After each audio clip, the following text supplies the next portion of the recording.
Spikey the pup woke up with a wiggle. His nose twitched. His tail gave a jiggle. Today was the day. The plan was set. He and Piggy were off on their biggest adventure yet. Their first stop was the CN Tower. It stretched high into the sky. "Do you think I could bounce myself to the top?" Piggy asked. Spikey laughed. "We're taking the elevator, you silly Piggy." When the doors opened, Piggy activated his toy music function. "Happy birthday," blared out proudly. Nearby pups giggled. Spikey's tail wagged to the beat. Just below the tower, Spikey and Piggy entered Ripley's aquarium. Piggy shouted, "Go!" Spikey dashed along the tank. Piggy bounced beside him, giggling.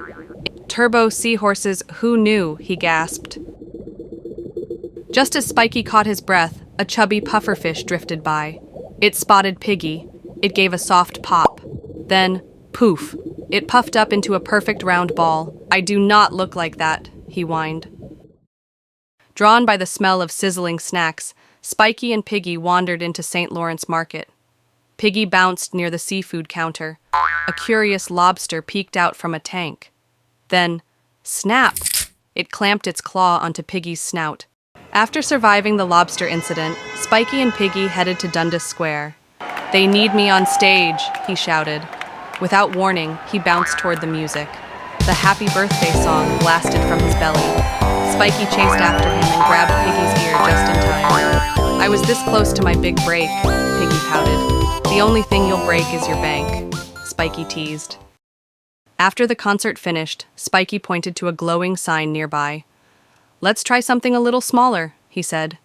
Inside Little Canada, everything looked miniature. "Have we become giants?" Piggy gasped.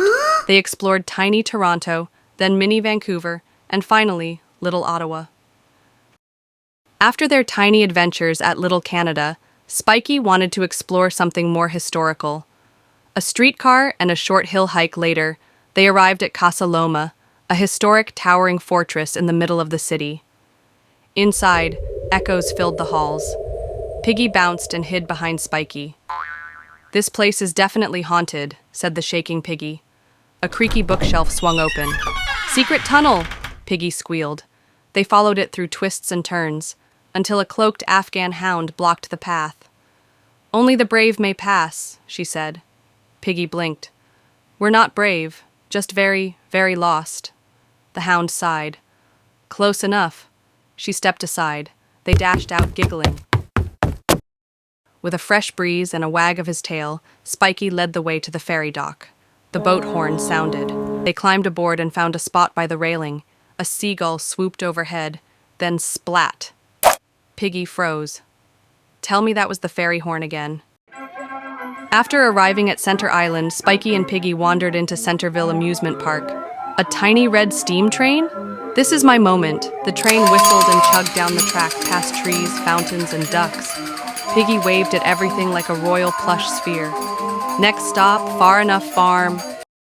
At their final stop, the whimsical Far Enough Farm, they were greeted by John and Judy, two dignified Canada geese in perfectly tied bow ties. John gave a historical honk. Judy replied with a flourish. Piggy, not to be outdone, activated his repeat sound feature and honked back with flair. The honks escalated into an all-out symphony. Chickens clucked in confusion. A goat fainted dramatically. Spikey watched from the sidelines, wide-eyed. "You started a goose flash mob," he whispered. As the sun dipped below the Toronto skyline, Spikey and Piggy found a quiet bench near the waterfront. With city lights twinkling and noses tucked tight, they dreamed of more journeys beginning that night.